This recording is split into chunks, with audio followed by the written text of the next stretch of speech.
riêng vai phá miyong itam lo hay bị sự riêng cả giống pastor panalang kayu win oitan program te hoy mong win khom ho hi ni poi mo chi hi win in sunga lam kai ka chi hi win koi ma ki chapang bol the ong im pu win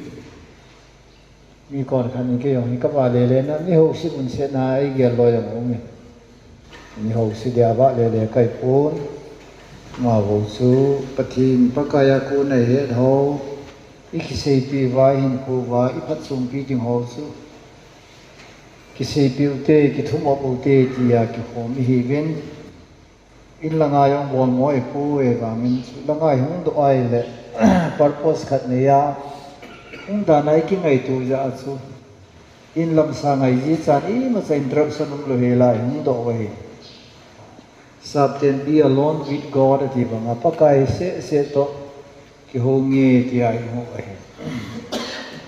dal ha so nei mu gi la jing win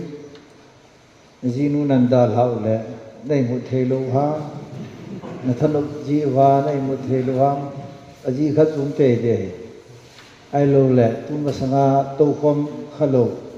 nang ki mu to nang to khom le na tha hung nom do ham khat sin tin Tiang tu giảm số cây một thi cây một ghê này là như thiếu số số nô mô các sản lệ sẽ số miền tinh cái tí rồi lôi là bài cái vật pin cái này rồi số lùng bên này nó lằng miếng mùng thì rồi kiểu ấy số bôi lên cái hình rồi rồi nhưng cái trong mà tại nó thấu chi đâu bên ấy thì biết số năm bia vài lệ ipi bôi ta đâm cái gì mà Gita nay mula mata na tho the vai la chu nen chen chu phatan te ti chu si thi na khat ngam su na khat chu kala le se chu ngai mi hi min ta san ki nei su ke ta san na nei lo ba nu le se na mi hi koi ma sam koi pathinam poi ki hoyong chun am lo ba ta san Call Karin, I don't have belief. Ta sa namong ka na ipoitin railway station na. So ta call Hindu kato ka kinili. Kin kasi yung Jisu na sa akam pakaisu na taasanam kati kataasan ko. Ay le Krishna na taasanam dir Krishna ang kataasan ko. Ay le Muslimon Muhammad ko na taasanam ke Muhammad ang kataasan. Kita sen na kayong kanay Kilit sa taas Kin kama ka doon Jijuhe nang nataasan Taasan khat sanay lo yung so kama taasan ikit Ilo ha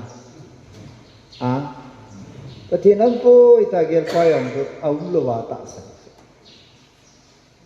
Yawan le pathin chu ei sim pa hi ei ngai lu pa hi ei huing pu he ta san yo ta san ne toy ka thil pha ka bola ka pin ki na le mi ma ka pin de he ta reincarnation di yong hindu te ta san na wa thwa thu pi ke so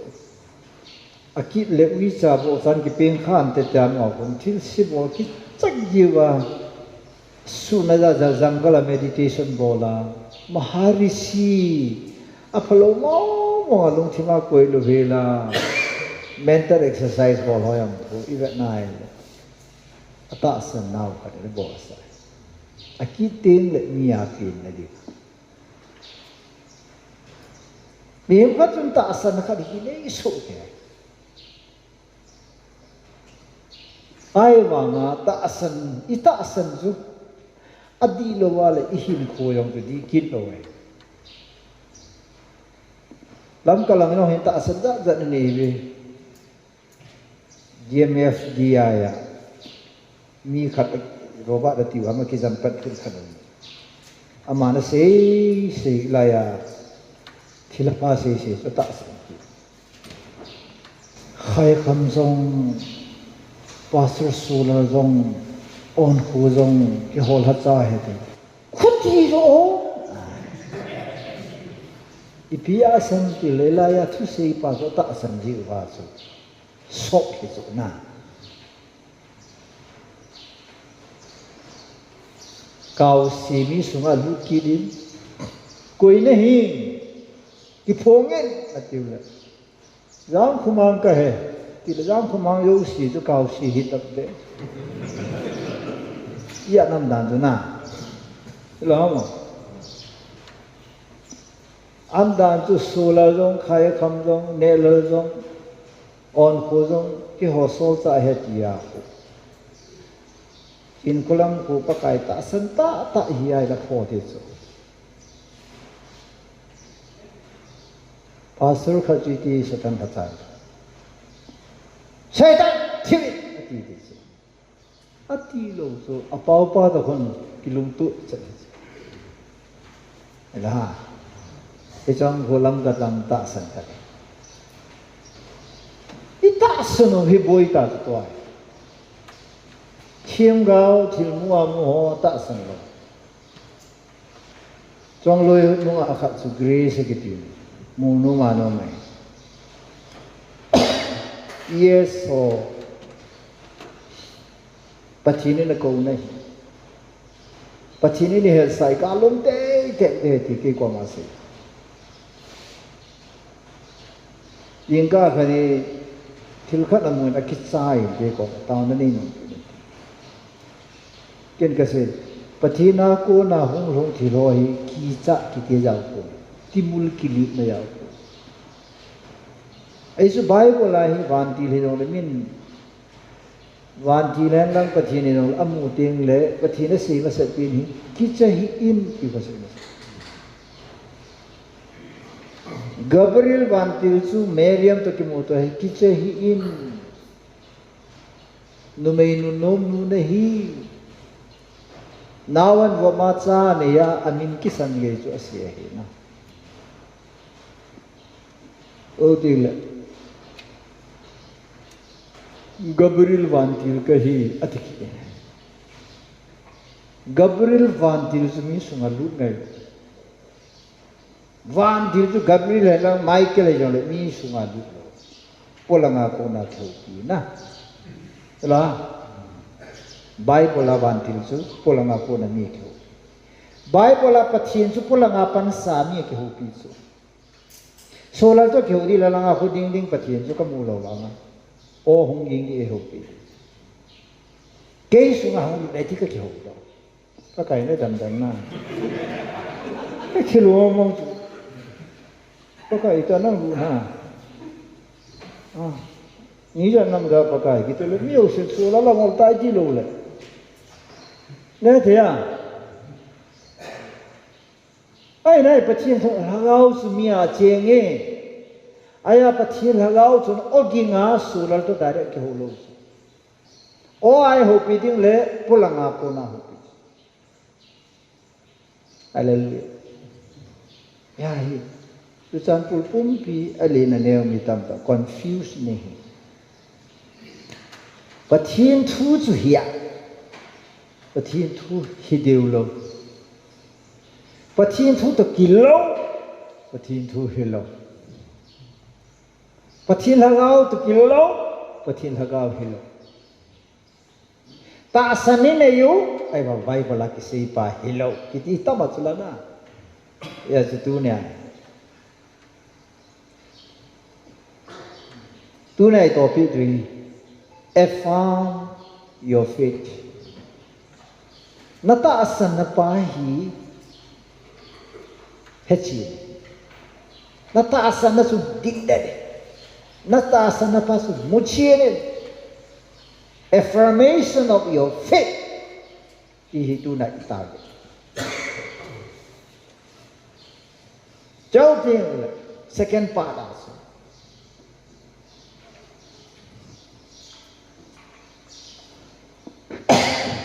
the blessing of your faith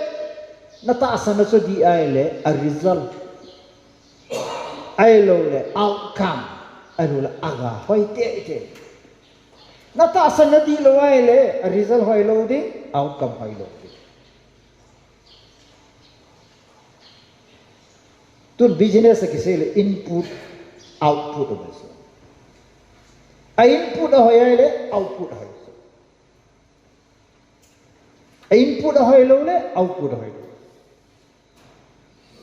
hết ta bằng ngàn lâu mà ít chút ra sao đi ai là in khổ không đi ít chút ra đi lâu ai là in khổ đi lâu đi thế à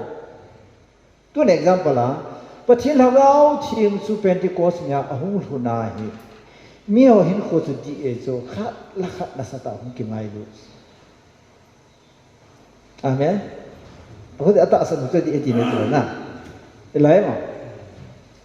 itu tôi ông Christian hi bang bang hi ipui patian anak tak sana chi yang umna lai pai lam kada chi to rile person ki hi loi pu lo wa ti thing na in maya khai umna lai inu pi ho yang amit sung lam sa po le sum ka mu det loi nói rằng cái sao mi thi coi ở đâu mà thì hol kêu này để theo cái gì cái món ăn uy sa cái món là cao xí thì lôi cái món ăn uy sa đi bè là cao đi bè ta la yang vậy hi chỉ believe vi ta san na thieng lo di lo ho hin i ho vi tol sera bo lai asu gen the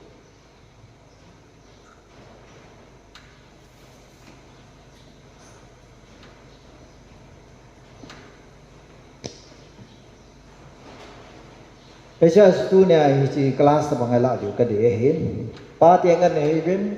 nó đi vai là nên xuống đi tiếng nó đi là hậu cung đi tiếng nó đi vai là society hung đi nó đi vai là inam pun pe hung đi cái ông ta sandal mà ECA product cái pasal luôn zangam tu sei chu anh đi lo là solar đi lo đi so pasal hun jangamin thuta thudi ta su eine seipia kaza a kata asana hinna ka nei pha na he tunia solar hin kho he adi e na diule ka thupom zo di su nei kho di lo wai le na thupom zo di lo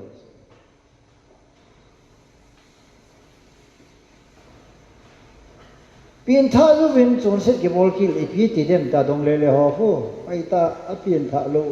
mi ho ko ma se le example transformer in khatve nakatse elo ha vom lenga na hindo etia ka se so transformer na mu ko de na ki chat di na nei ngam lo di ka sa pa pa mu lu ko thau me ya ki jin la neu la thau me bolin cho na tha no mai cho anu na bo na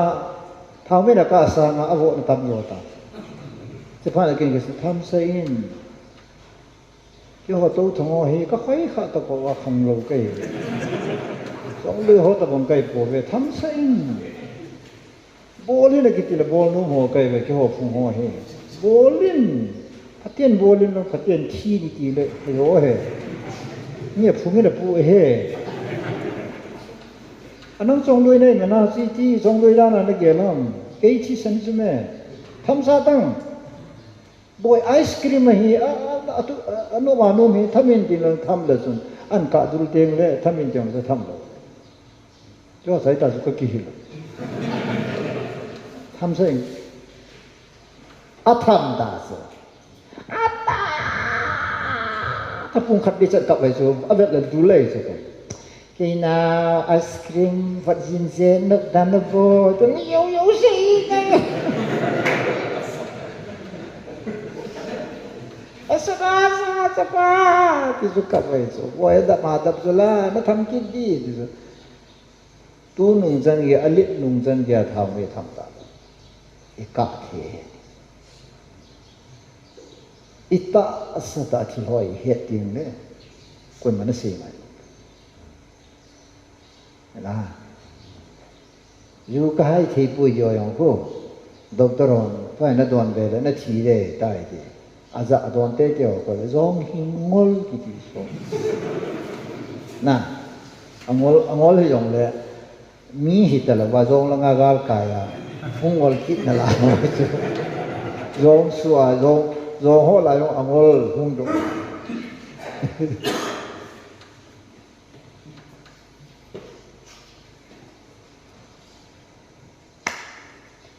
nata asan bahi adi ngai ta asan het jit giti ngai blind faith het chin lo ta asan khanu ma het chin mo nga ta asan khanu bol ne hin na wang hi akisolo lo koi chi de ha ma sei phung le bia a sei phung le ba ko na za da ha a sei phung lo ko na za da a za lo le ti ta asan nam ta ki ho ya ki sol kai ka sei wei chu no na za wei chu na za pa hi ka sei pa a di lo wai le i za ki siang le hin kho di lo de na ti ya cho la i sie lang e mi la ho mo mo emotional like ki pui otar koli bolin mi ki chat chat da man thu i sein na pen cha lo le kol ui go na ki go de hi da bun be di la to som kha chi lung kim thoi chu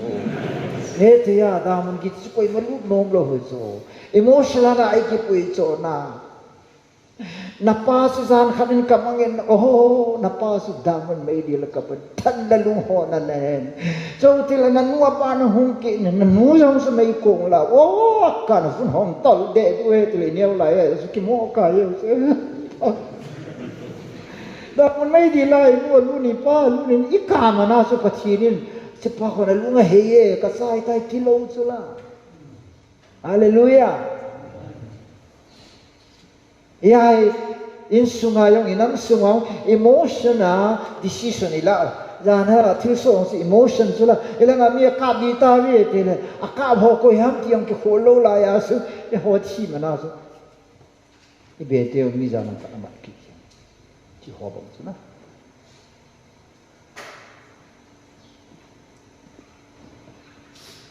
khatna ita asan now hi number 1 issue di masadi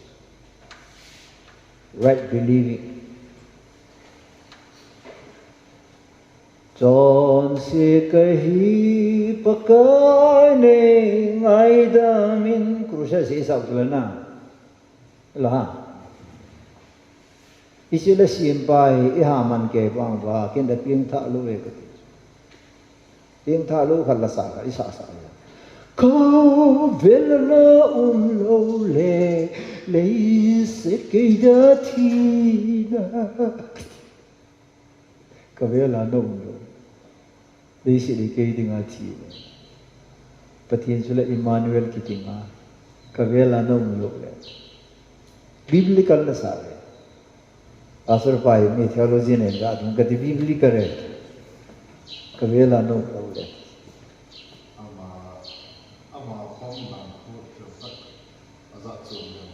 lem so na so le lam kala hon hal na ne ka gao pui le kanum lai sum ta ta ki ta lo la sim lai ha pui lo lai ta si ne ti ya ka si ta gao pui le kanum lai sum o anong nge la la la la la ta sa su na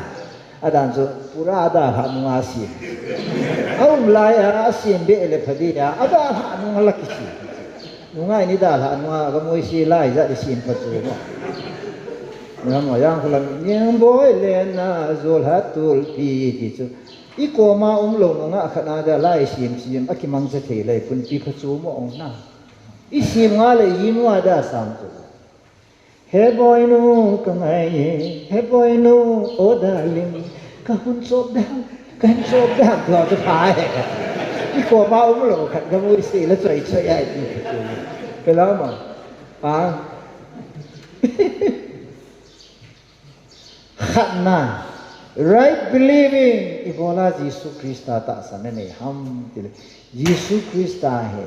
ka gyat sa nga ai ngai lu he ti ngai su bok ngai su ai chu le si na pathinin e ho ngai lu thei lu ke ne ya ngai lu thei lu mo mo ke ne ya ngai lu val ji ngai da ha thei lu ke ne ki de chu na te ka khana bad habit Isu kada la the poi dong chet ka hai the poi khai ni ne ka hai the poi kholai len ka nga the poi ke hi ka thisan mo mo nga wa ha ke he na thisan mo mo wa ha nai le na noi su nga nang le la lang na nu na mai man lo di chu la hoi a wa mang ta ti thisana su wa ding sa hong pin chu lo ke le chu he big ki yo si hi ei ma ko na ki fo mai chu mi khana ko nam koi khanam ko na ki fo mai ya su tu na he number 1 I tu nia hai right believing pathinin ke sanga angai lut a pol God's beloved hallelujah pathinin le sanga van sanga sana sanga dang ka sanga ke zo hi sang tai ngai lu zo hi number 1 I am God's beloved na ta san to ka na hin kwa hi na lung leng dis no mei tam ta jiang sunga lung leng na hi aji pa to ki cheng tai ba ka ji pan ke tai lo ke sanga angai am poi ti hu ji ten ta san lo su a chin na ka ba ya ra chi le no nga ki de le ki na lai chi nu hoi na sa ki de lai na zinu dengan net na ding na bo do hu net na ding lung net na ding na bo san ge ta tan hong ki le na na zin ka nei puin ke tai lo koi ma sa dang hi agel the pui ke ngai du pen ka he ti zo ki chin ta a nei nei pin na mo se tin le ki ta san pu na zo mai ya thei ta ka se su a te ka khana abramin pathina ta asan hi pathinin te sawo chu na sa pa nei ho de te som fit te som love fa chu ngai lut patit na ta asan patit nai chu athin thang wan kan na sa nei ho de ti le pathin chu peong le ei pe ki the ti jan ko ta asan pha na chu pathinin vanule si na ta asan zo si ta asan na lama ni pa tai ta pi chu Father of faith. Hallelujah. Anong sa Bible na sangta ni hirong lechon. Bible tam ta he hirong, thu tam ta he hirong lechon. Pathinin Abraham banga si pawang pun ta asan po adi mo ngi ati thei pasagi mai sen. Tested faith. Pakan kata asan na apatinin kata asan pa pachinong ki hello ke ta asan yung aki hel po ito tuan ta asan na pachina accept ita pang ta asan na matile unwavering faith na ta asan na ki hello ayun so na ta asan pa ki hel telo ay nang yung pachina ta asan na aki hel telo teng na so na ta asan na so adi eti na hallelujah amen Krista tay lo su quay madang ki pasa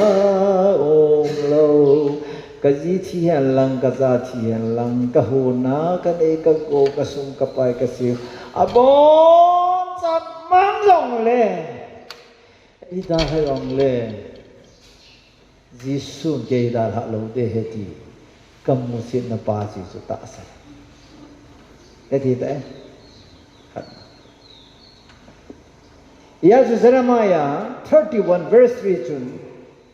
Jeremiah thiem gao te ho thiem gao ho aha now ata sana vanolation a popular na ata sana vanolation akithan na chipi nam tile amo hen pathin ni ngai lu ni kichin ta amo chen wa ta yang ata sa Jeremiah 31 verse I have loved you with the everlasting love. Don't so na dinga ngai lu dai tai. Thilka da sin piti. Mi tam ta ni ho bol khila ha se. Pastor jong le evangelist jong na bol khel na su khel na don khel na ne khel ne ko ki man khel. Sa da se so ala thilka da se pin ga di. Isu khel I bol khel I to khel it's all sit no hin. Me I value he degrade about. Sana hu la lem lu yong le asana velu hu degree na ya ka sana ma hu ke ji ka na lak som su ma phanin kê chứ khả năng ra khả đây tay nữa khả đấy khả ra khả lộn na diamond thì tàu thì diamond sang khả khu này cú là liang luôn này nó nụ còn là trin nó dễ xí dễ hơn đấy là nó mày hơn nặng lại đi xoay amo ni nè lâm sinh này luôn nè khi nó cái nào tôi lâm sinh này là cái nó mà là cái mình cái tiêu anh năm sinh này năm sinh là khó là sợ diamond số mỏ này xả ham là băng thả thế rồi cái số mấy lò này ta nên nghe tiếng này xả ham diamond số hốt đoạn kỳ thế này là luôn nan izan là luôn dòng đấy diamond số a color a value mà sao cái tu na kay taasan pathini mo sit sa nothing, no one can degrade my value before God. Pathin masanga ka value hi ka bol khel ka su khel ka mistake ka sei khel ka to khel ka ne khel ka don khel ho hin ka value hi kalagaw man tamda pathin ngai ru pen pa kha degrade a bol poi ti hea tak saniti tak nehosu Bible commendable believers pathinin atasan apachat aphatse recommendable pathin thangwan ya thế đạo thế nào ya pate izin wang ai de monumentin label ho ichen form pi hon ai sit no mentin amai ka ping tha to kilo po amai ho hi ti pin tha ani ham ta kam tin se ne re ta eva ichi ho ja su pathinin batam a promise ko I have love you I will love you tiloso I have love you with the everlasting love John 3:16 for God so loved the world pathinin ba ba to di sit angai lu ne he oi zong la ma ta san chen chumang tha lo ton so hin kem lo ani thi ne dingen achapa chang khar ke tai so tega na ilhagau su chat na ding le hin na ding asun pathinin ijan ga ke phal ngam te ayi chom ma ta value he chi value he je achu api ngamai sa hallelujah mi khana thia wa noi hinna le ding chu pa pathin business a chu chi sa nga tong rom lo so na dana vung thang te ho thia na ga la ku ki cham na le kilung si na pun do ai le chun mi thum thia mi asang asang thi sang wa chu thi sana him kha ma bol do rong la aphai ai ma wang ki phula to na nei vai le ki muda pun lai chena chu ipia to kha chu ita san na su kha chu ai chu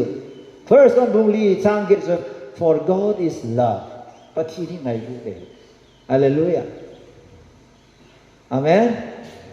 na ta san pa su pathini ya pathini yong nang nan ta sana isi ki ta san tu na pa affirmation so au mai le nang au di chi pi chen dan ta nang yong pathini ngai lu de ama no nang ngai lu na sa sa hin din isi ama mi ngai lu na sa foundation la base in tin sa pa na chu hin khonan man de so ipya na hin ko man de so life led by love thil zo si hi ngai lu na I bol ting le ati mo khat sa very simple zo na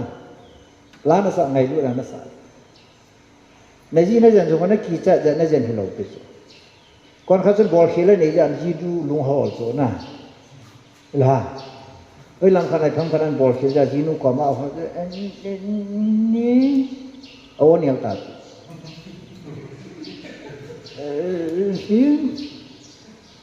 betul sudah ho ina mungkin ngle ko lung si no ko la apo to lang wa ko layon yang kin ngle wa ko miang cha su ta ko zum tha jong ki le ma bumin jong si na do ngom so bumita ki fa lang da sa katina kala ki fa lang ta ho si fa abol khila ko na so humility humbleness and so na hilawai so Bible de so do everything by faith in love ngai lu nai ta san nai lo si bolin pol de ben ta san na ki bolo lo se chon se de ti dam ve so aku ti le tu ne ita san nao effable thế này rồi bắt hiện in cái sao anh ngày lu ông phơi cần cái gì vậy bắt hiện in cái sao á anh ngày lu và thì hiện lăng lấy gì thế dòng lệ sunga thil zo si sangin azat zang ke ngai lu zoi ke to te ding I masa asim poi itu ke stand Paul in pisa angai lu na katsam lovin ai so second Corinthians nga jang som lalia se zulana angai lu na nei sol katsam lovin reven do za pau ti tai wa sa la sim hi aha dan tu na chang ya na to si mol lang sang jong le si ding cái hi pa kai thu pe zui lo thei cái hi po angai lu na nei sol ka sam lovin pa kai na to ka kin na hi ta ba iwolan la yung inunga ide khat ingai lu khat to nai to ki sol lo la lung ta su na ngai lu akakal in hit kha la chapa ichai de ki chuna lo ha chang hit bon na ka ti heo la namasanga yong su bot tango tang ki hi nai pham kha in hit kha la ping pong ki pe ab da ju ke ti la lo ha experience ngan easy o ka ga si nunga gu lang la lo ya ka sei ngam tom so no se la ni na khop liu ai ta ya ka lo yes life kiti hi pathinin a motivator dina ko hi ngai lu ni so ke ya ko jong te ka kana na ji nu na ngai lu na cha te na ngai lu na le jang kha ka sei ba ji na cha nat na di so bol ngam lo ke bol ngam lo na ka ji ka lung se na deu se na ko tom te ka ji ka ngai lu ya no me ho thu thu la pasal kin hi iki cha je lo se ngai bayara je la nang ki le tin la alam mohon khanin so pio te chi chi na ko lam mohon ne ja I jinu na se ki shu lo he le ji I cha te ne se ho hu kai ju ji ji ni pin ni vai la na bayara chi chu nin so pi te te tong o te hi ngi ti ka si hu a se pin pa hui lung te ma kon lom pai sai hil dong la pai cha apple yong le apple chi chi na so ma se ju ging je so I pia ma se su ka life a ka ha na effective am ti le I ngai lu je so yes so zona ti psm ti le faith is motivated by love ta san nahi asuha na pang su ngai lu dai so thiên thang wan kan na Peter yang ke mutua kha se ko la ang tho ke ni ho sanga nei ngai lu nam Peter ti so pathin chu langa sanga banu ri sitil sanga Peter ngai lu aba Peter su len mi ngami nga hol mi nga ngai lu ya so angap ananong ki pani ho sa dai ngai lu na ba ti so is a test of love so ngai lu na su te sa wa ho sa dai ngai very simple pathin na ngai lu na ji na ngai lu ngai le na sa na ngai lu ngai le mi pa khat ki mol sa ki ti alam pium the ma mol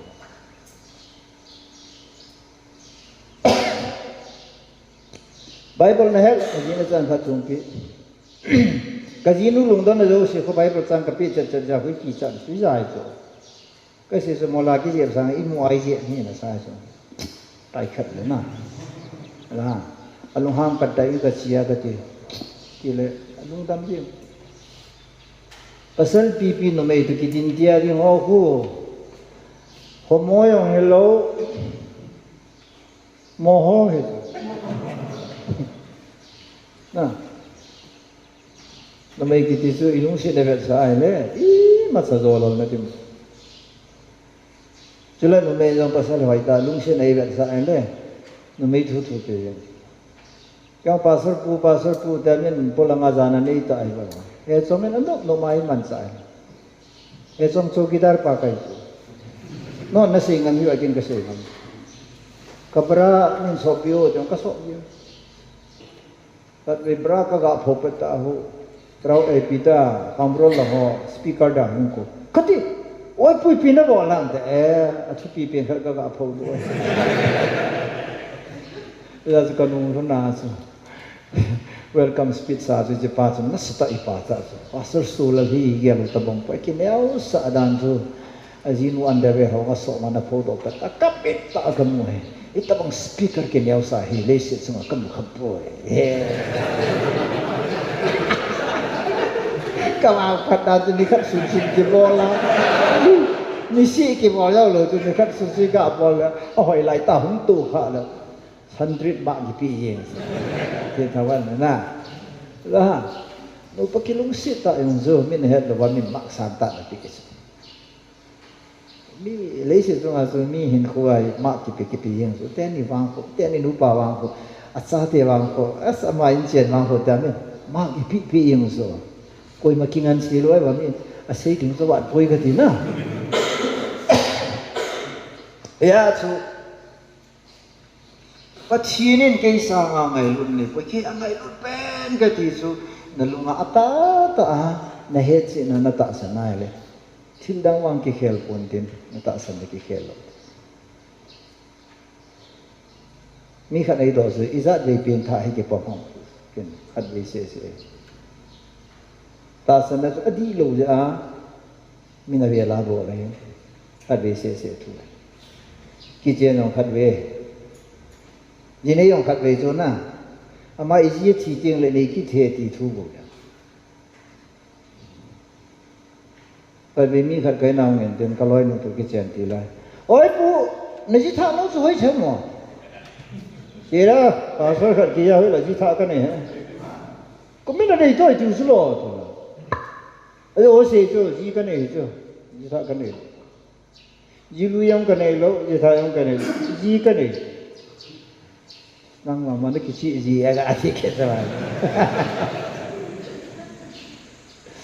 也是 first Mary second Mary 什么都是白不啦，阿弟是内是呐，阿弟结了王孙是内的，就个些了他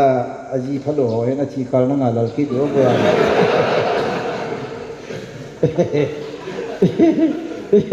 ？Ông tầm một bộ lúc thế mà tu chú hai bộ chặt thì là phải yêu tôi cho nó mấy cái lô tàu hoặc gì para thi cả là cả nè chỉ to chuyện phong phong sang cái chi đó là thà khát cái thà bắt để thì ông ấy rồi mà bây giờ đi camera xí đó cái học mình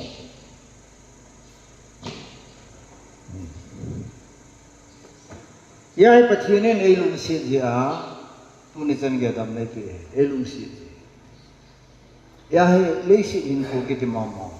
ba no le si in ko te pathina koi dan mom mom I piang mom mom ti le based on love so ngai na ngap su pathin thong ba hallelujah so te ani na ita sanawadi di pathin ke ngai ru pen ke he ti na ba hai lung sen mana hu hin a chang kha hi lung sen I am saved by grace FCC pun ni janggit sun lung sen mana ta san wa hu inga uma nahi ta we chu na hwa ko nahi ko pathin thim pi e hallelujah pathin thang wa amen la hu inga thwa thu pi chu na e ho ge da ni ngai ga mi thu ji a I tau ji a missionary nai to ya thil phai bo ya wan gam lu de ki ge la le e lam phat na chi gel thiang le mà sao phát hiện nào xuống cái xuống lâu chứ không có cái xuống lâu bịa, amen, được không?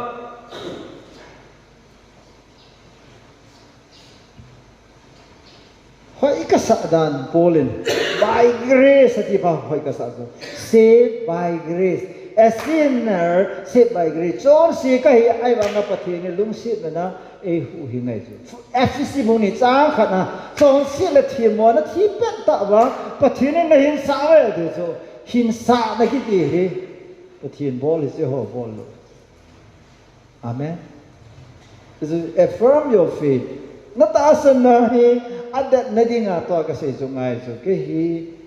lungsit na na ta san wa nga hu hin na chang ka hi te bai chứ chứ mình hem à cô đây cô ấy thì là mình hem gì ấy bồi đi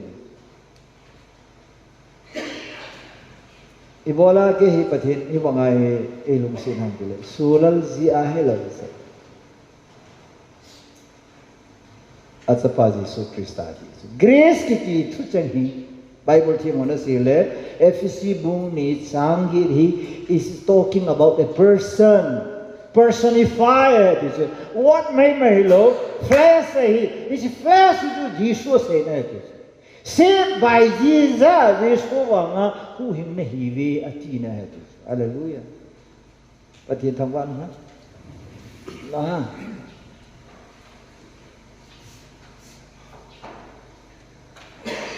Noah khanga chu mi chu phamo la yen chu. Ai ba Noah in su mi de chu Noah in patin thu ngai patin ngai lu na Noah wa nga chu.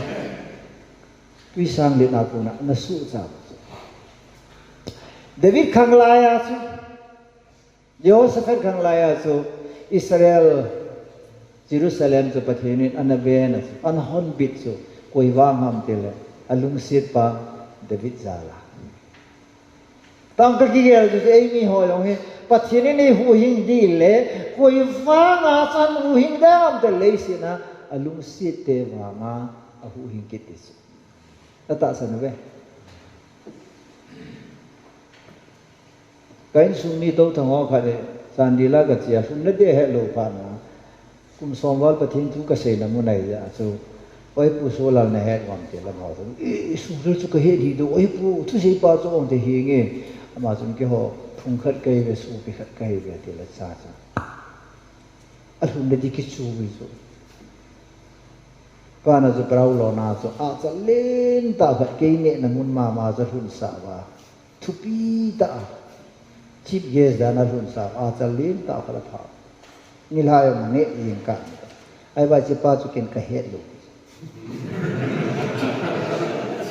kamina ka ki vai al alhum sa ho sun koi wanga ne sa don sa ha sulal hallelujah hallelujah Pentecost na langau thiu hong kum na dinga su ki pa na tu pa se si Peter so sa bung ni chang sob la ni na to se chula vano ya hu hinga na di hin aminda na ki pipoi ipakai Yesu Krista tai lo accept through him ama vanga bo hu hin ni chanwe he ti chula gau thinga dim set pa Peter sun pathin tu pa dis pathin tangwan koi wa ngati Yesu Gospel zon bung khat sam thum na ju bisai ki nam amma lawa khat cha a poi di su pathe thawan amma zo si he amma ba ga he na mi neo sa hi wo ki ni ve wo na ne wi nan ja ki na ki lu la na kho na vào la na boi vi ti dei boi lo i boi nga tu ta na ki lu la boi na vào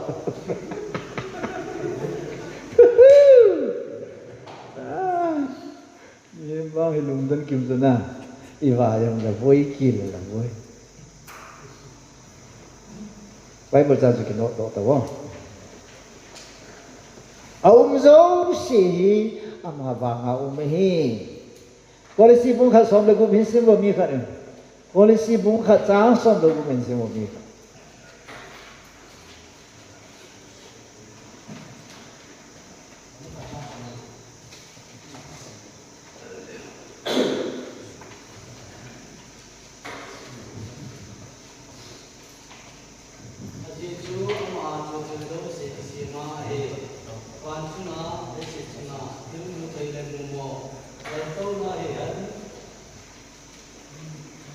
lùi nè na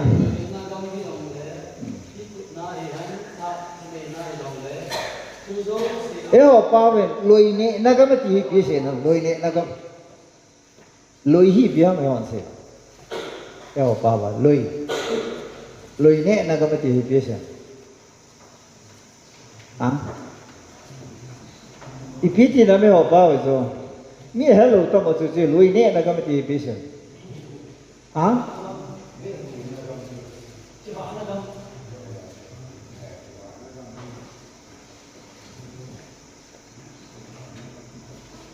thiếu dấu gì lấy gì na he tax cái pi chỗ land of taxation na lôi nè na gam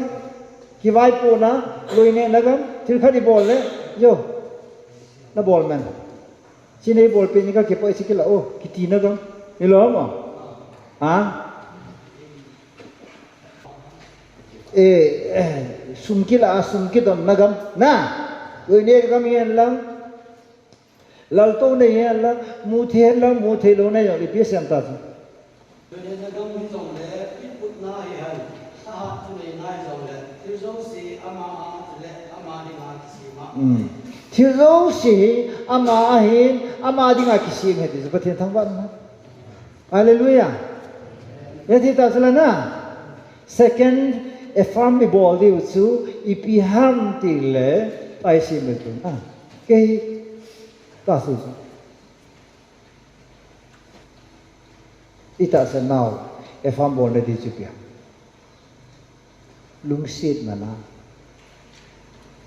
lungsit mana ping ka hin lungsit mana ka hin ama wanga ka hin ama wanga hai ka hin ama wanga hing ka hin to kai nai na hu so hin ama a he ti su ta na ta san na so ta au mai le na hin ko su ni tang wang kai po nang na ke khe lo til dang wa bo yo de na ji nu la mi khat pa mo lo la au khom mo la su cha hu pa kai su mi na ngai da mung kit lo sa da na ti yong sa pathin jing ro na sa ajiang no mi kha zo na la na ga the ti sa pathin ala ngai lut pathin ya ngai dam na kilom la ngai dam kit lo ngai so ngai dam zo de na loi no la mi khat an rum khom ya a khoe mi na le si to ma koบอกแล้วนะบอกง่ายลงเลยพัดเทียนกี่เส้นหุ่นไปจงขัดกับปวดดองแล้วเส้นหุ่นเทียนเส้นตรงอ้อที่ที่เราเห็นดิสิแล้วฮะนั่นเส้นที่มันอาสามเป็นตรงขาสุดในจีเลมีขัดอโซนสุดเลยสิตรงไอ้สร้างงานอโซนเส้นที่มัน highly sentiment ชาวบ้านita pangai ho zong pakai ni lu si ni he no pakai ni ngai lu ni he ama denga kisim hi he ama ka he lu si na hing ka he ti su na he si na su na ta sanai le yesu na tho the lo so mai ta san na thil dang khat to ti kan chu ti na de anat na igol lai do manung khat mi khat to yong le la ki sa lo kala na sa lo ke ma la ka sa lo le ka do manung khat golang khat ki wa le le to kal su ka sung lang ka ko ui tha ta bang khanung ki jil do le je di nom na khat kai do jil di khat nung the ma hong leng do ne the ya akit dan su ka ti he to ka se nom pe ta to believe that you are the sentiment of God Pachina ding a sentiment ima samlo at sa payo nga pi ngam nakhera thinam nakhera thisan dong tungam amava nang la chi khil ting le pathin sentiment to ete ta le ai tu na ne de chi lung sit mana hu hing ka hi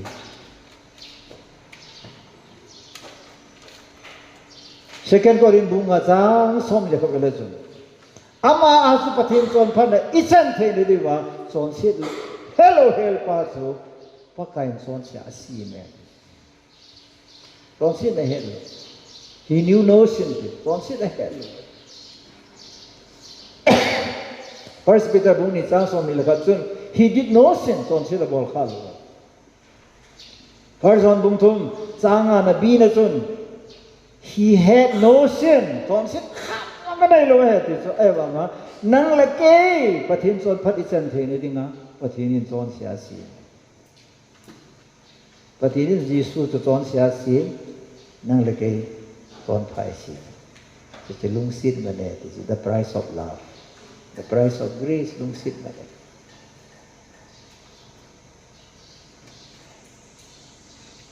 นี่ขณะสิ่งที่บรมบุงอาจารย์สมตะกูรมบุงอาจารย์สมอีพีเปียวเลยตู้นี้ affirmation กับสุคลาสกับสุลาวจนนี่ถ้าลังเตียงเลย subject ตัวมันเชื่อมกันอ๋อมันเชื่อมเลย5:19 from 5:19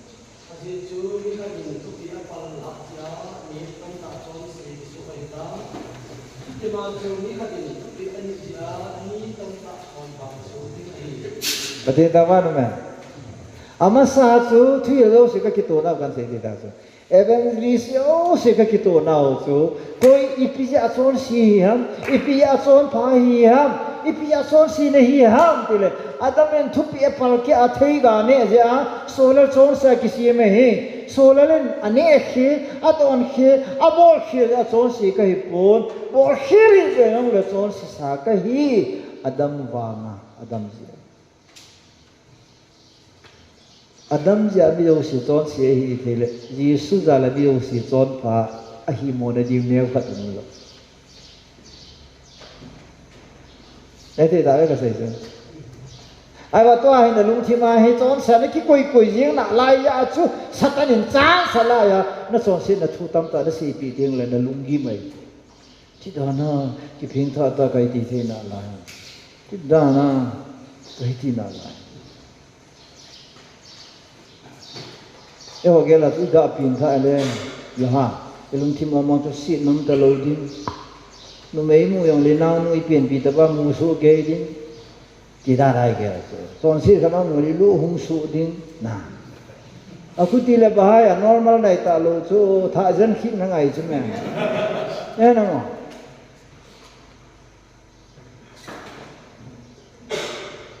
ก็เปลี่ยนท่าพันก็จีโน่ก็ไงจะที่จะไปที่ห้องดีเลยจ้ะรำสิ่งปุลปิดสุงา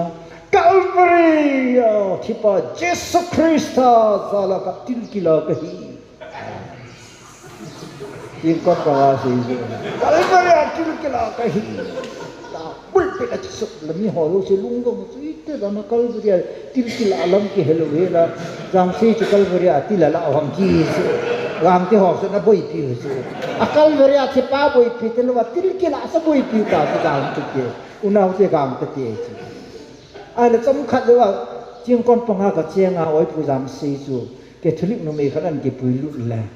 ki na thu sia chu gang to na dang boy kilo la allah thing lo hi ven na o ha ya mo ge na chu ma chu no me yong ka phat ta poi no me yong ka ngai chu thei ta poi ma di ka ti poi ta chu hangam adim ta na se kisse no me ngai chalo be akisse le jian nei pha na so gang ta ala thing lu hi ven ne ti ya so sit lung chim su na nei ye so ama ba na so sit thei lo na su na ta sa na su di ai le ke hi lung sit mana pathina ku na chon pha ka he Yesu Krista wa na chon pha ka ta mi tam tan chon pha ka he ki ti ngam lo a ki phar se tu ki lo so na so la ke mi chon pha ka he na ho ta nga chon si ka poi ke chon pha ka he ti a sei da ni na pu so na ai wa ka thu ta na he chi na chon pha ka le ti le na sei khil ki lo so adam za la chon si ka ne hi Krista za la chon pha ka he ta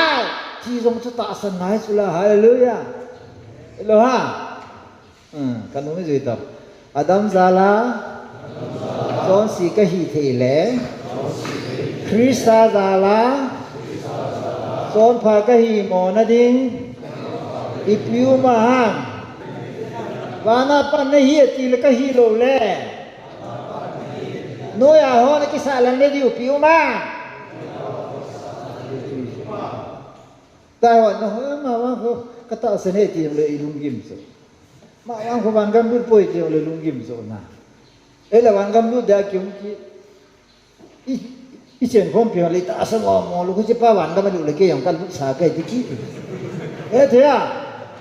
i chi biam de le ki character basis sa hi hu hi na su jat si bo ti le ke bo shi le so hallelujah ama ma hu he na su pathirin just through Christ to Jesus Christa ave na sum chua kitan pha na su na thimo na neo khanum lo son si na hi na pa he pathirin na la ado a sa pa son si da pi a son si hi sa son sit nei lo hello khat long nei lo hat hello pa cho son si a si ma ama zala nam son pa nei hi chu delta na lunga a chen po wala na hin kwa koi ma sana lo ni si ni ha Hallelujah. Hallelujah. Ale Bible in Ephesians ting phung su aga na he di ve ti su na. Dekho evangelist ta khil ki so. Son pha ka he ti su na ke to lo wa son pha ka hi ti an din lo wa le iti son phat ga ja. Hai phung ki tu hen la mai ga da ko na ni do. Ha? Ni chi wa akis abor mo kha am bo. Iti hai ki tua mai ga ha yo si lung dong dis hai na tu le hai ga te pathin son phat na su na ne ya le na nga ahung do de son phat hallelujah la te tha ale pathin son phat na su pathin su na bol zo si he lung sin na na bo ha pui bola si hang ka si pathin a de ha nga ya asi ngayang misa ngayang pathina dia ta huinu he pathina da ngayang ngai lu khatsa ngai lu to so se chula ama akisi me ama ding akisi me ale zondung khatsang thum chun aum zo si ama lo wa khatsa pue ti le aum zo se de thil hajing zo ni ama za la me so akipal ji thu wan til ke pal so sataniki ama na sim so ma ding so til hi eya de mo ma eya hi lo ni thi lo mai so eya mo ho he ji so ela ta e tha na hu e ho hai so ela ma ai la na nga ya na to hi na nga so na ai le ti ne ge na lo di se ne ge na to di ne ge tu ka mal cha su i ta ba ta ka ali so ho mingol ho mal cha he ka mingol ho me he ka ni ta isi upa ya ki ko ma nai tingol the hom ti kam no so ba mal ta tha ani yo so ti so ma to di ne ge lo ko na sung di ne ge lo na nga ai so so yo si so ya so pa thi ne thil go sa ma da sim ya he ama ding thi lo hi pa thi ni ai lo khat sam lo so amo sim lo so he created all things because of you nang nangai ja si hui so ke ya de pai tui ke ya de pai va ke ya de pai va ke ya de pai mo so tin asi ha ni sa abon se en se lo hin sa nam kim zo se he pathinin abon sa ama ding asi ama wanga ai wanga a main reason so nang la ke hallelujah second point there's created everything by grace who he know by grace your existence lazy na nam lo he by grace malum se to hagau thil pe ka chana pathin thu ka sei the na yong he pathin ho hum ni ke ngai lu zai pi bo so ke ya di lo ke so na ma di hallelujah la sei ding a tu na thiep na chi na ho hai ta na pi lo he nei chen the no yong hai tan ge ka pathin ni nang a di se se mi dang ho lung si ja yong tan han pi pathin thang wan na la emle khat ni su hemle pa ding lo pe so mi pi phat som na di so mi pi ai so ho sai ne yong so kho sa ho de so ai ta ikila thei lo je bai social life hoi lo bai so tu no te ga da ke hi pathina ding ke hi pathina lung sen na ta sai pin sa lung sen na wan ga mai sim pi wana ka chi yong he lung sen na ka chi de hi koi wa nga Yesu Krista hallelujah ya so pa te tu na ne he de so hu hing na thu chu ka se po ai wanga I foundation o I stand o ta di lo wai le iti bai hin ko chu di nan na stand o di lang ra wai nang di di chu bi di ha bol thế ba ông cô nào sớm mai kịp hết đâu rồi đâu có nhưng mà phải giật giật giống cái số đó là cái họ hồi mồi là cái gì thì bảo mấy ông thì gạo thì đây rồi cái số sao nó ngày gì vậy chứ anh nhìn này vậy cho nên đàn kitia hi koi masa dan masa ngai chon phata ding thei lo tai nagate le me lo illegal immigrant ni tis illegal panuli se nai pin wi che na illegal a che nai he foreign country apa nai masa phalna ne lu he la yung ba yong hi ku thima ku cha ba nga hung du na che ngai to illegal inhabitant ai ge I wanga the word illegal kiti jo se na le son illegal ama le legal ti na ma so aba legalistic a he ko ma sa the chan ke so bible le galatia bu ni sang so do sun dana ko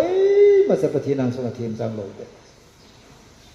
John 3:17 ne ne tu la na pakai yesu hi wa no le si mi chon so thim mo chan deng wai poi ama wanga wa no hu hinga the ne di wa hu nga he ti la sun not to condemn the world, but through him the world may be saved. That is, wanuli sinama banga ahin na dinga hungai thimo chandeng koi di na la no mezon peta ki mando no thisim chavel hela na za vai tan dan thim ho le dan thu sun ho nan kai wai su dan thim dan thu sun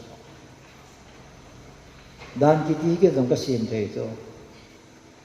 ka pin tha pha na dan ki ti hin pathina lung lei koi dan ki te koi ma thim o che po dan kitin koi ma thi ma chan pui ki ka he chi phana dan ka sim puti lo la dan tam ta ka sim thei chu ta thing noi mi dan tin lom pi ding ho so dan ka sim thei chu ho so nong dan tam ta sim wa asa pan ru do na la no do di lo chu dan kiti ma sanga hi chu ta am ki dan kiti hi mai pha na di mấy thay nó chắc khá cái nó sân ủng hộ ăn rồi cái ai là nó thầm đàn nó xa phải là tiếng nuôi mi cái ăn su po ai là cái thiên nhiên tiếng ai tu mấy cái thiên cái pedal rồi thu kita ni belum kita thì cũng cái chú quý cái cả mai là cái tiếng là bố cái này thì cũng mà sao này hết rồi đấy chỉ mà sang coi mà ra tiếng ngầm lo, aku tele the word legalistic legal gitu hi, thim sen di lo. Example lah sinai mola, mausi ka kaldo a thu soman po cho dan som la yang sa poi mosi khui piam tele number 1 nang manalum thim pum pia nalhagau pum pia na thene na pum pia pakai na pathin na ngai ding a hi pastor pa ka dong ka ti na zo som chi da ka kha jong ka alo le ji ka lu pi cha pa so jinu adam mo yang le jinu le sei tu chen le nge le ki ta hen ki ti ye bo se ya ya da na ti ham jinu tha nga yong ki o hen sa ki o ko ya ki bun hi ka ki pa cha nam le ka jinu chu ve si dam mo ha nam den ulal tu sung kadam mo na hi asum be hi nei da hai ne tu sung na dam mo na cha chum nge hi dam mo na za mus ma color za mai sum i cho ja chi bola ke ka si da dam le ni ngai lut poi bai lam that nei da hai te nai nang sang ka ngai lut nam e nang sang nang ni ngai lut sai ngai lu zo ji su o me khela thipan che na ti hin ka chi de ta ka da la le pa thi na su dam ji chu dan la pathina de pin su the law of love ipia the law of love su pathina koi da nam ti le ngai lu na hi danun kit lo so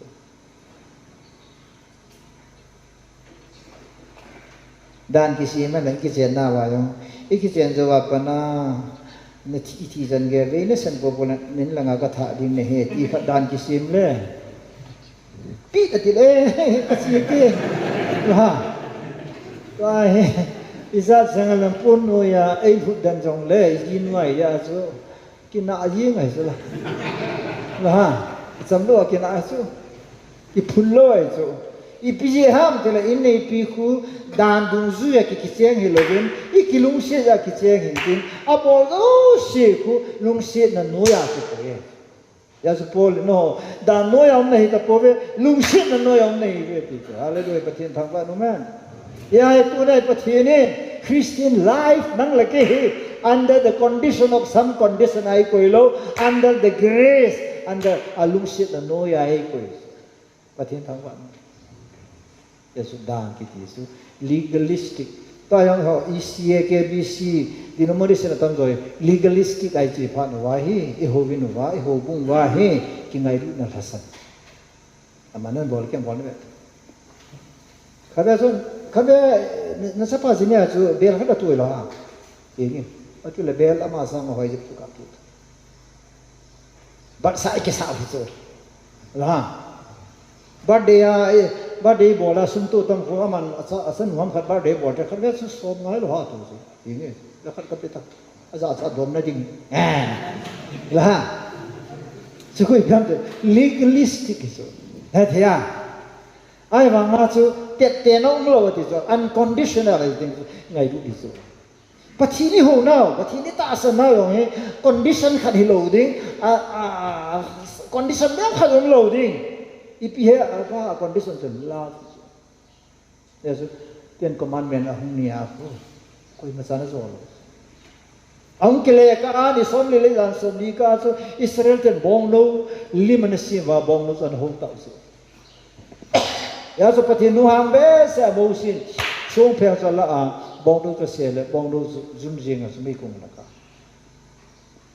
zo ti la ko ra len sum ni te ni sound thum thi dan hung ni ai su dan ba sana koi ma sa din zo lo kip gen upa kan counseling ka bon le oi pu pa kai so tu se hom khat za zo de se e ki o put wan ka lu nu me hin ai wa ka thu pi ho khat sa ka zo po pi mo mo da ho sa phadom nai no me zo lu ma ve hin ti wa ho ka mo se ka pum zo hi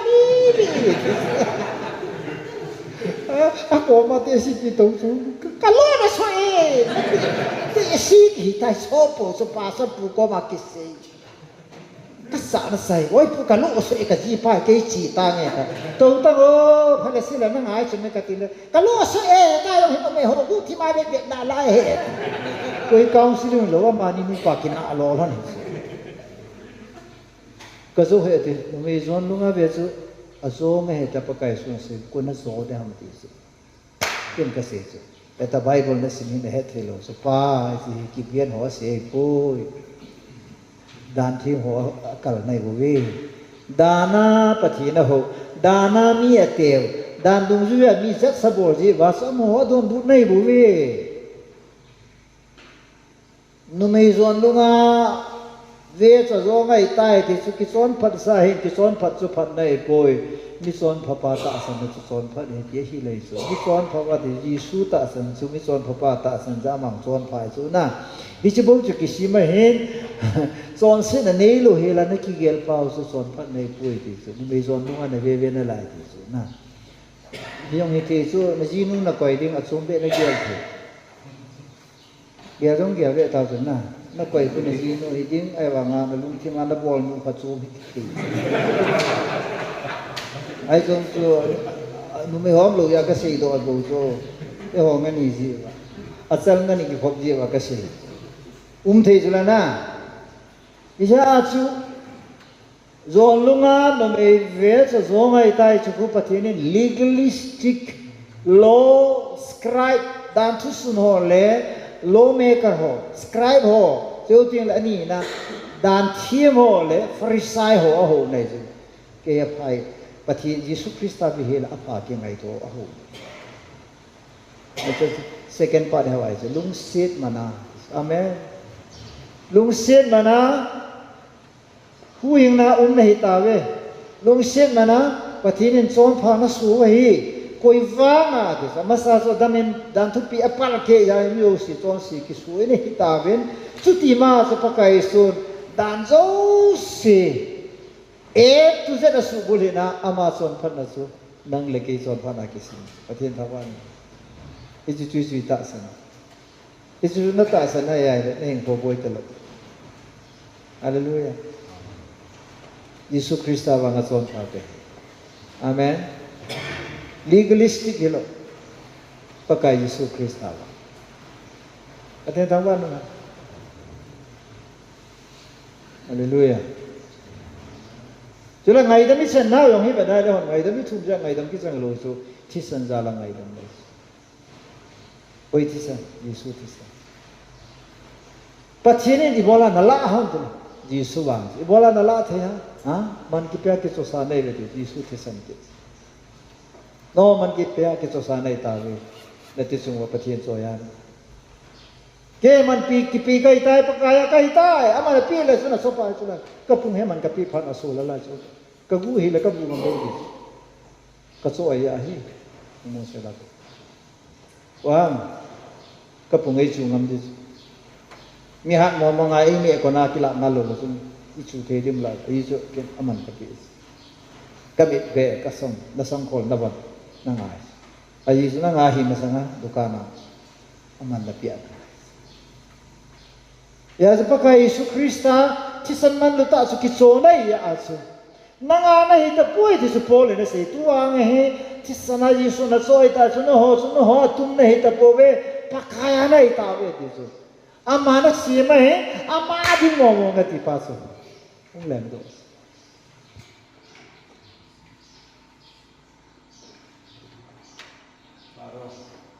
Vai vai vai vai vai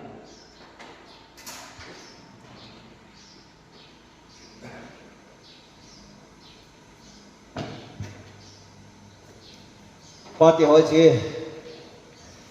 tu lại cái gì lại confusion tam giải so hi su thing ding cái gì vậy seminar da ba kan bo này cái zoom da sana ve là đau thôi clear là wa le ning ko hoi lo dis lung sei no hi lung ok kai no hi bandam kan di ba kan lo di ba iyang ta na lung thema so baha ania hi ngala lim khana che na le ning ko na ba ti baha pandam lu de ta ka ki geli ya ki lu khahi le ti ti baha ti le sa ki che po ti na bu na ne tin la sa na ne ko ta tu in ka na alu ne su sa tu kilo yong le baha ya lo chu la ha ba he ti pa ne mi na mai su yo si ve the ta lo chu la na ne chu na mu se chu la na tao nay ti man wanga sau ta ki tao yong le ha bai ne na ti nga chu ha hi Ui sa ne na ding ham bo sa ne na ding ham sa le sa tu ta khu na ko ni tao so le lung hang ki dai ai ba nga hawai mi ho ko sau ta ki tao yong lo ho lo ko ma lu hang lo ini ma sanga ki lung la lai ya ku na sai ting le ne ka le nga la so ba tao so no ki mu nom lo so i ki si bu ne na dai ti chang nong ki tao i je ni ta mga chu tu nai thil ga chu ye che ting le son i him ko chu lok mai chu clarity ngai number 1 pathian ke sang angai nam pu e chu chu na ta san ya at dan so ngai lu na so foundation ani na lung sit na da hu hing nei o ke ba nga no ko nei pui ti no ko nei pui by Grace hi English ako ya hoi dictionary ne belo sun unmerited kiti si grace kiti unmarried lai sina yumu zo si married so ithip yai mu man bol thi yai mu service on married lo thing po yung atong thien pa tong hat pa na tam married football kisi me le married ha je athip je agol khum tam je price mu sipai nu di yong le koi ta kil heya physical fitness kiniya meri da kilai chu document hin na hu hina wa meri nei poi no ha ko nei poi chi pathe thangwa ni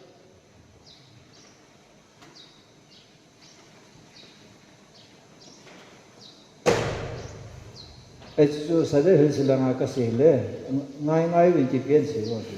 aku ti la bon ka lung she no ne le hovin ka ngai chu ei ni te phat mo da na sa ala ko ni le yo ho si lu bu su lo no in te ki wai ko ni le yan an thol lu ki lung she me ne ho bo la lu wa le chu ni pa ka isu dal me na ya le ani le ki bo lo pi ho But he is lung shit mana who in the tree who he will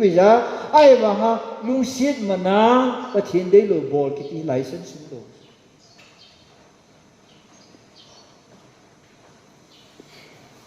Kevang ilung shit holding a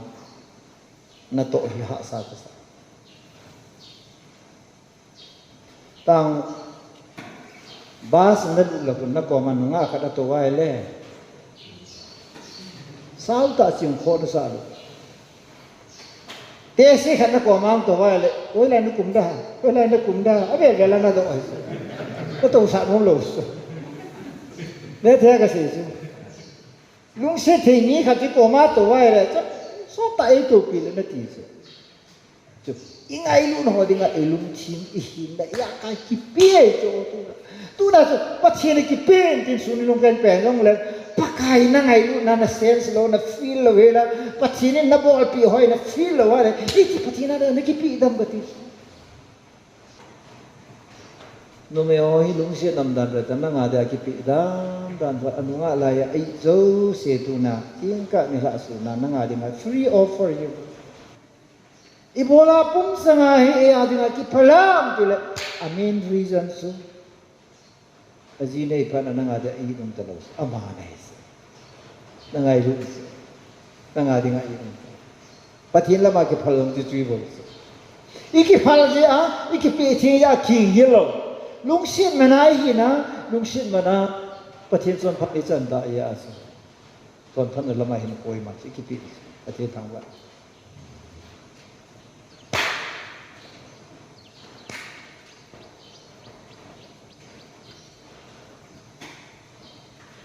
e bola man pi Thì có say to the patinin may money in case alo in kaina abolo Peterin ahil jet na oi kasas mang tha thei sana na pu chon na pa chon na ko na kila son sana dang ka a ki ha do nei po ge kel ngoi no thi san the ta man lu ta Jesus Christ ati sana ki het do na hi ve ki so do ni I redeem ti so Jesus Christ ati san man lu ta ki het do ni ve ti ai le point tu na ka se ni ke ta banga man ta mo po ka no ni zui bo ke ta banga man ta mo po Matthew 16:36 also min banol le se pu pi ne hala ahin na san le ipi phat som na nei ding ham ba dai le se pum pi a ho zo se sampadi ne zo se ki gom pom no nang hin na ding a nang man ding a hin poi ti me me ki se wa mana I man tam ki het nai kyong tai ka ki ji zo chỉ cho khó hệ ra na ngồi bùn thằng tiêu em bù sa lá thì ấy ông chỉ bị tu cái lâu rồi na na thì tiếng ham ai lâu rồi suy cái thì đam I'm ready cái chỗ either of the way the mon ham accident là quan cái đấy tha ham ibam cái sẽ khi ra ai số pi inam min lo ai hết đi thế thì chú welcome cái bảo cái đó có cái sao rồi cái chỗ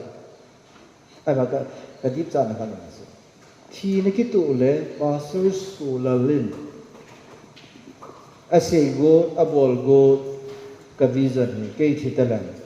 ka banan sulal tamo ku ki hola gin na deo ti su ka ya te ka di cha na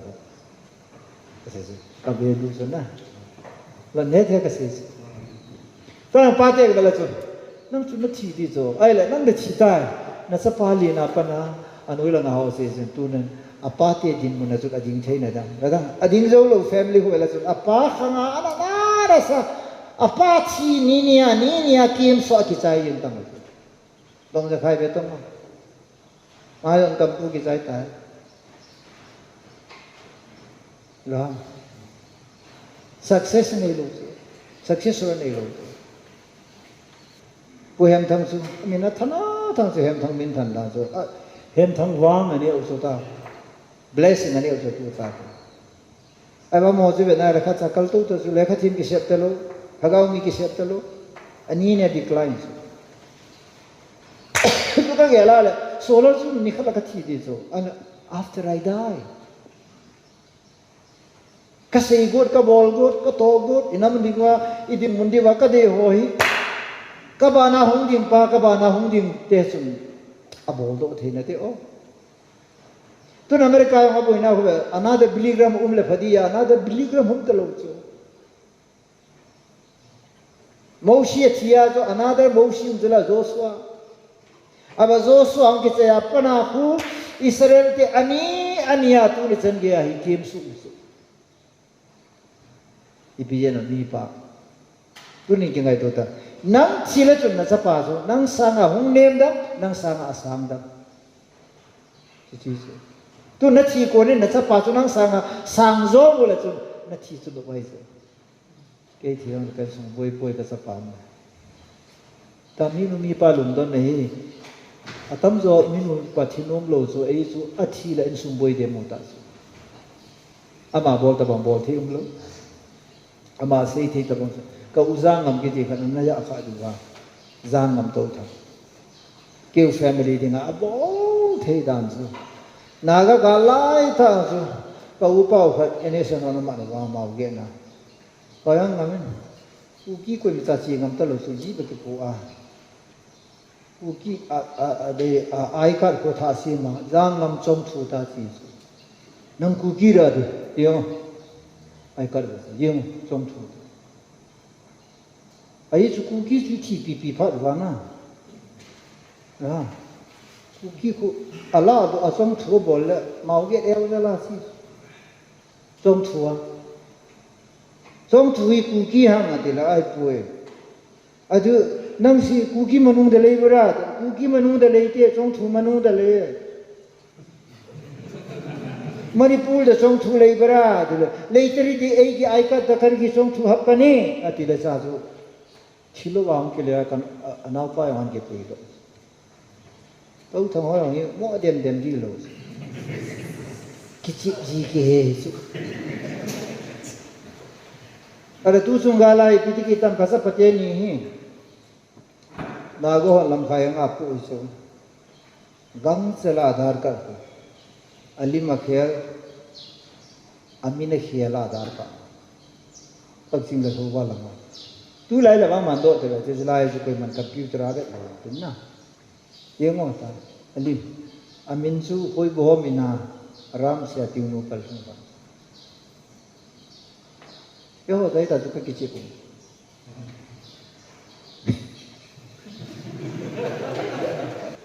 ku ki hia chi sa nga chon khat na ga suwa hin chu phalo ha atai edit katha bol kilo mi ku ki ta chu ki ho hello atai sa lo ya ku ki si tha de he te le ku ki chu nga angai chu ipen wang wa ka ti he second step la di ka ge chu ke hu hin ki chim ta te ka ti chu ke ta chu ku ki chi wa le ku ki chu nga a di ta chu ai thi na khat chu kol lo ti nai chu ku ki nga a diu i bon sa ba hau ki bon jong sei ko ma mi zo ki ke ki hin dak be ala thi sa nga chu hin phal hom ka ti he ha thi sa nga hin pa tu na hi chi a tu pathian pan jong to thang ho ki chi bonga hong ki chi ma yi su chu chon sia se ma nang chon pha na sim chu phal o a to thang ho ni ngo lo di su ko ya ka la ha yi su ka la ki Jisu no adar ka ra khela amen adar ka ra khela ma ba nga son phai ko mai hon do how la ma adar ka ri khelo ba Jisu phat na su e phat na ki la a e ho si na su man ki la chuma to sa thum na su naman tam ki he nin langgola pute hok ki hok ka lam pya ki so boy pus hola tu pa sapa zala na tu sei kang hai sapa nang wa mo mi nei he tu pa chi hi do dam so lu mo mi nei pui mi man tam nei he kyau na si kha ye pu dam wang su kha pu la ga ve na si sa mi man tam ka he ka man tam do la ke thi he la Jisu Christ ang ki da mi man tam ka hallelujah athisan I lo he la I so ai le ka man tam hisap den mysterious. The value of a person is mysterious. Mem khat man he atapa se jing a se ji blo hi se ji the poi dis a ye ji hin ko hi pathin ko ya a koi pa jon man tam he e hon ti he in neu la ya chu I hi nong ke lo I phung sa yong ke lo wal de tu ke in neu la ya su ken ko yong ko ging ging ki de chu na chi chi ki tho ki de chu na ga chi chi chi chi chi ki de ke la ma to an u pet no chu ken ko ging ka chi chi chi ki de la chu ne ji no na da ha di ta chi pa ya hin kun ching ta pun te ta ta la ko an do ma ke chi ding chi chi chi chi Ipia ka sa na hin khole na din mo chu ki tu ta lo na hin khoman pa chu ni ma nang ma ni hin chu sang ta na pil hin ta ai wa nga na ki chep dan pa chu pil hin do hi ta ma nga chu tu na man tam dung zu ya chu hin pho na man ding le chon ka se ba se e chi chun na ta sang su ki chi ta e form hi ta ti dai so hallelujah amen ki ti ti gai po ke tang ol thei kai poi mi ban tam kai ke ka boy ka sa te boy de ke ka boy ale kan sum boy de ke hi ti thei kai poi ti so mi man tam sa value su amala ma highly valuable ngai so mi man tam ka he ti mi na sei lo e yong he mi man tam kai ta ki la ngai so mi man tam na mi ha ga de sa vet ha na mi khat wang mai pu wang ki tha ti san kai mo wang ho ke bang na ka pasal lo lo chu thi san ka la ting la ha sa ka sa dana oi pu tham mi ki bob jing in tin ya so ka hung kun sa dang so kam na hu nga ta ko ma kan na ma so ma ol chen na bo the ya ka ta ho so ka dana o ma thi san lo ho se na la ha dan so na ka thi san in lang ki thi san jong le mi hin phat su ma thi san ki so hi gat ngam le ya zu pathin jing an long mi men ga tiang le phe ben da thi san ba su are isi thi san man tam nan da su Jisu Christ cross alun na thi san so be na tu le ho ngai tam nei chan ki Hebrew bung ko som ni ni chon without shedding of the blood there is no remission of sin thi san su le vin chon sit ngai tam na po Hallelujah. Amen. Ha laptop overhead projector hi la thil khat ka be sa no mo ga hin ai ba min le run ding ho le assignment kan ping ka tin net ho ye ji chun YouTube ba lu ben lam Joseph Prince animation lamb sacrifice ti tat la lamb sacrifice tat la chun hung do te te YouTube ane be mo mong tam tu lai ho ho iki pui khel now iki hil khel now na mu this lamb sacrifice YouTube chun tat no so na mu this na yi hung do lao pa hi cho pa hi ken mu hi ding amai mi son si pa ken mu hunan kai ki ka ko ai bi pela nang sung bong in lang ken hoi nei si ha sa he nang in nan kai ke tim pu sung dong kai kala sile na chi ken mu ama ni bole ken mu en pu yam to Old Testament ai son sit ngai da ma san na ding ha ken mu hi pung go thil to pi amo pe thei lo su thim pun hoi ta ka fu sama ke moi na nol le be hi na ti na ne yam pomam hoi ta ka khul su ke ama he ke moi he thing na ti thim pun a kon phang yo ting le chon si pa hi ama ke la ke moi hi thi di asunga ku kangap le ke moi hi thing sa na ya su ke moi thi ne hi khuti chin tin chon si pa chon si no so pi ale kelmoi hilwa so si pa so si yo si kelmoi na pu su Old Testament ang chu ta asan kelmoi su na ma so si na pu de kelmoi phat nei ma nam si le pu su jo ti la ma he ngai dam sian na ti su approve na ding ai pe bo lam tu le ya lo la ti set ta lo la ding na tu je ma he pung go a go kim nam tu hi chi tu je pathinin son si pa ko na son si na ki ngai tam ta chi ta ale to na bata ka sei non pen ta tu sungai to hi ho bu ngai tam zo hin Richard ho pa so ni ki hol zo na no me to na zon ka example ra ka tin na alung gi mai ta tu ta ka sei mai chu alung gi ka hol le lo ku zo na ta ka sei mai tuk tuk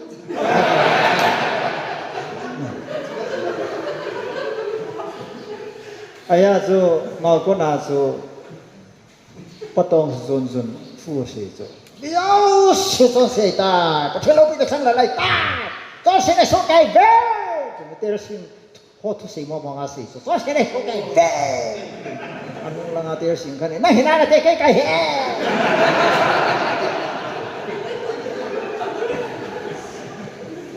cho nên cái sốนั้นเนี่ยนั่งchoเสียก็ป่วยนาทีห้าประเทศรู้สิเนี่ยกัน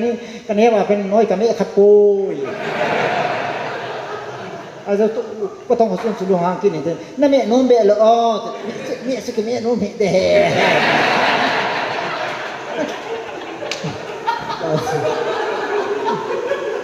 อันนี้โน้นวางอาจจะมูโยโลได้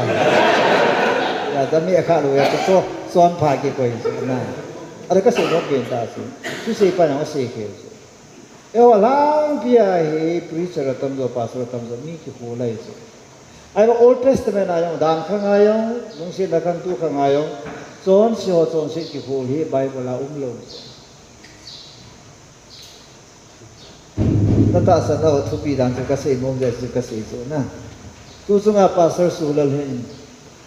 tu ni san ge ku set kan bo le pathin lo pi ne da ka se koi ma so se ka ho ta ai su ka pulu ja ka min hu hin thu e hil ni ya he i ma zo se ji su krista he su the ngai tai ti he kan na min de ji a he ko ba ka ho ke ka ki sa su ku set kan ki sa na ji ang in hol do di su ka ti za chung thiên phi bồ đôi phật ngã phụ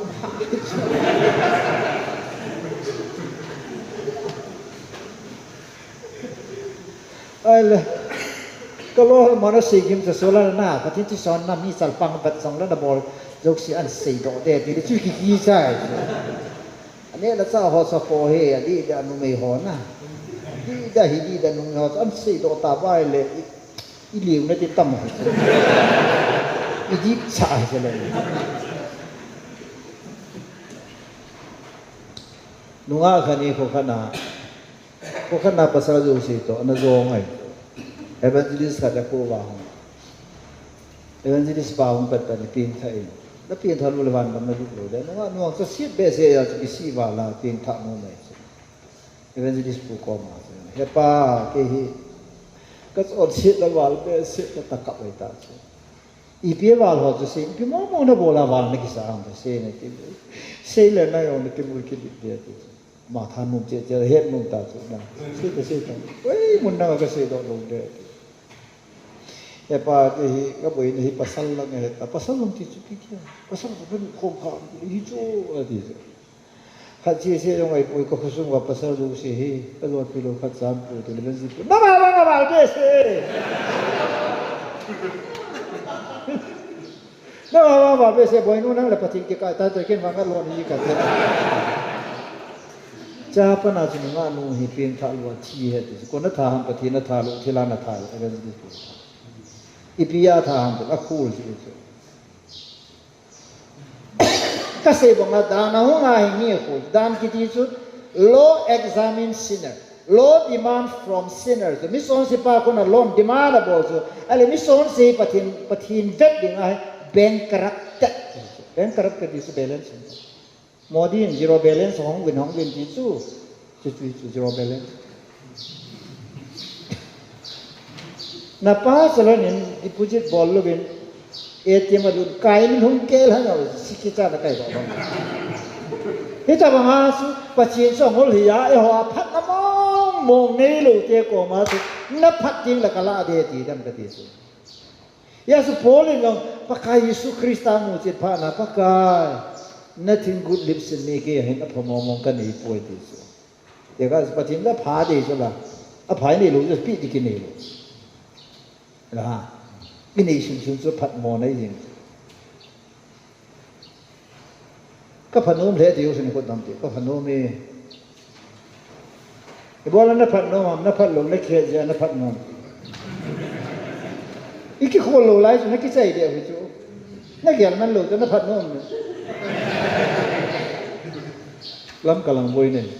cái gần phố là lùng kia lùng số lần nó phát nôm mà thì cái phát nôm rồi thiên ta cái gì cái phát nôm rồi bây giờ cái phát nôm là cái phát tạ gì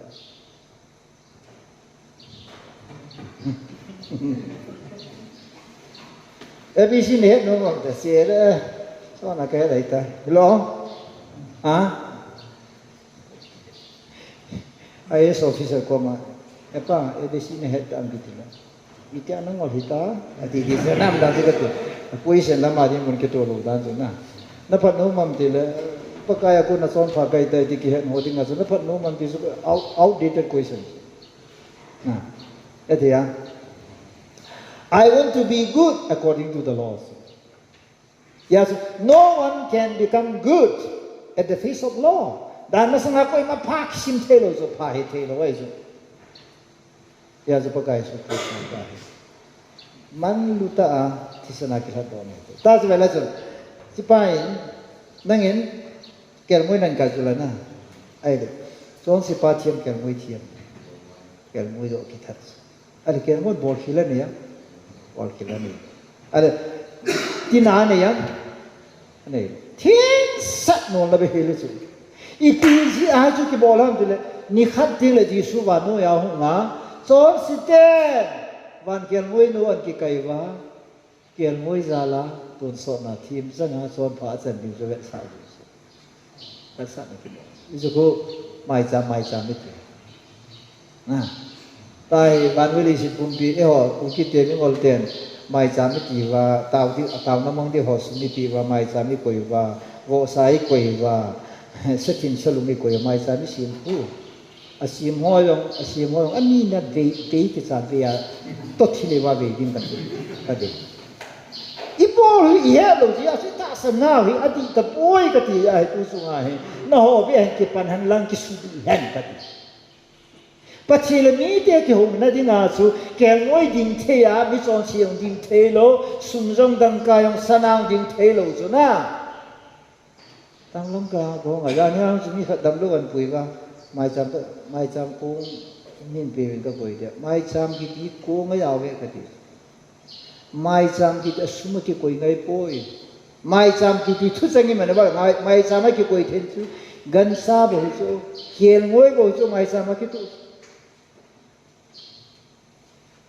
ai ba isi no vai sum chi pi nom te te le pa so su le tau tai na dam tai pakai la ka pi thi pon pakai mina no ngai ji jun ka ki pa na ga sa na he pa nim si ta ne so don da dia ki pi so le ki pa thil pi so mai cham lo ne ki pa ja ni pi so la na su se acceptable so ai ba na mai cham ki ti thu chang ni man vai le sum ki koi the lo di so ke moi koi di tu nai bola ke moi ki koi the lo am te le alim pa ani ki thoan tan ata jisu kalvaria ki pi ta ya su imasa ko ngai tu pu ti de kyo na direct pathi la nang na kyo jin the ai su palai ngai ta lo Yesu Krista da la direct ki kyo to sun ngai lo pasal pu ei sa na bible he ne Asia theology kyo yang hi concentration ko ngai zo na kapu do go chu ken si sadar hil sam jan ham kana ka si ni ho so o khuti ham de min he thana ju a he hona bol da oi pu hok thang evangelist pu sun he na sung tu na ho kerja mai cha ma si ma sim cha ya a kerja se ki pu alam kala ha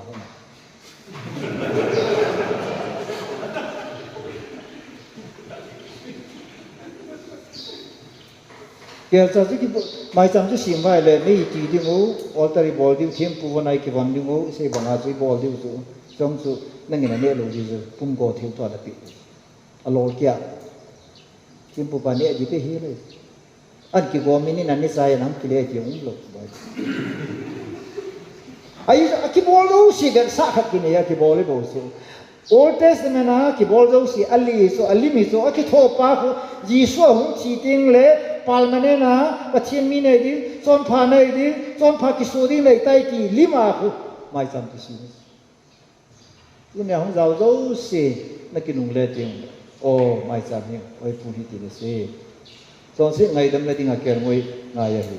a ki khu yom son si ho ki khu amo mo nga son si ho ki khu nga yong son si nei a ker ngoi ngai su la di hol na ngayon na bol khil a kyang ngoi na kal so kyang ngoi nan kai so bol khil ka ni ti asaki ta ti ipi pruk ngayon ai le enen ji so yang sen pasal gol lam ho mi noi le ko ki to nga ni su khil ki dong to ai le mo yang so pasal hang san the wai puno na bol mo mo hon ti le boya bui di so ikoi no ta be so ta ka se tu ka se ni amin o ja khani me nei do man lu chu so yang so ai pu ta min za ja ile don pu lu bu ya mi hang san tim khat ki ku khai kha len bol di so nang na me lo mo mo ha ke nu mi to ka zon nei khol nang la zon kha lo ham in ti la ai nai ki to le ma sai ki khin nam lu bu su la ka ba di so na the ya ka se ha ya so rom bu ni mi khol oi mo nang koi nei mi khola oi mo nang koi ne hi ma ti dan thim ho dan thu sun ho frasai ho ne zo ne ding frasai le dan thu sun ho Yesu Krista na khat cha pin tha lo pi ai su dan da soi ji ka kai su ngai dan thu su mo nga ta dan thu su bu le na dan thu he a khai ta so ma ta sa pai da na chi te lo ung si na chi ta ai lu na chi ta ki ho san ki photo na chi ta cho le pathin ho dong hi hoi ta ne he de hi na ji hoi ta de lim bol dong ko pathin ho na cha te hoi ta na chen pyong pathin ho ke lam pya ki to hoi ta ne ho dong ko pathin worship act of worship de pathin ho na da pathin za la ne ho khat ya su pathin za ta pathin za lai bol do si hi is worship pathin is nu khadi chi ko na ta ne man de la bố nó kêu mình lôi cả, bố viên cái chỉ tụi con chỉ lấy tiền năm mày khác rồi nó nuốt sao quá, chứ không phải là chi lâu qua chi này chứ, na, và thì nó là gì nuốt tao hỏi ta nó kêu cho mà sợ để học cái này chứ chúng ai, act of love, na, point thứ 7 nó tiếng lệ cái gì về cái, thế nào rồi na, thiết san ra là ngày tâm sinh hi về, hỏi cái phul phôi, cái ngôi rồi cái phul hi, bắt cái xuống cái phul rồi là na, cái lần này phul là cái pha nó phul là số tiền lẻ, kita khát số, rồi leng ba, phul vang, ama hi thì là thấy trong xe này phôi cái phul, non là về lại tai, ta vào Calvary cross à rồi, cái phía nam thì Old Testament là bol ta bang, và Jesus cái hồi đi ngã mai sam thuru tu cái tu ama thi san ra là trong sự ngày đêm này chân, Hallelujah. Tại họ bậc cái này ngày đêm mình thì nang gì à bậc thì nó trong sự ngày đêm thì nang pe thì suna nang kama nang lia bậc cái này ngày đêm mình thì đại là nang tao nó sự bậc thì nó san thế là Jesus thì ngày luôn. Thế thì ra cái gì? À ta ngày đêm mình chân hi, hồ giờ ngày đêm cái chân Jesus Christ ta. It is a family oh, thế thì ta biết, tu đại cái point về chỗ khác này, có thể là ngày lúc chung nung cái, amen, cái sang cái này coi, cái sang ngày lúc này cái của ông phu, cái này coi, ani na ke ka sa ani na lung sen mana hu in kai na ke a ko nei po meri nei po wang ham phat ye po ka thip nei po ka chi nei po ka hat wa ngai po ke a ko no ngai po hu hing nei thil ki dang ta khat so nang ji a hu hing chang nang ji a pathi ni na lan nang ji a wan gam lu dia na ki kel kal se so na hi na hu hing na het pa de ura fe lai Yesu wang okay athum na so ngai dam ti ka chanang Yesu Krista ba a Yesu ka man tam tam so na athi sanai so mo mi kai po ni man tam kai yi ki koi di pa he aung te le chun ise ma so affirmation of my faith di pa so adet mas oh afang kai ta to adet mo tai di pa so na nei ting la na life abat ba na kai de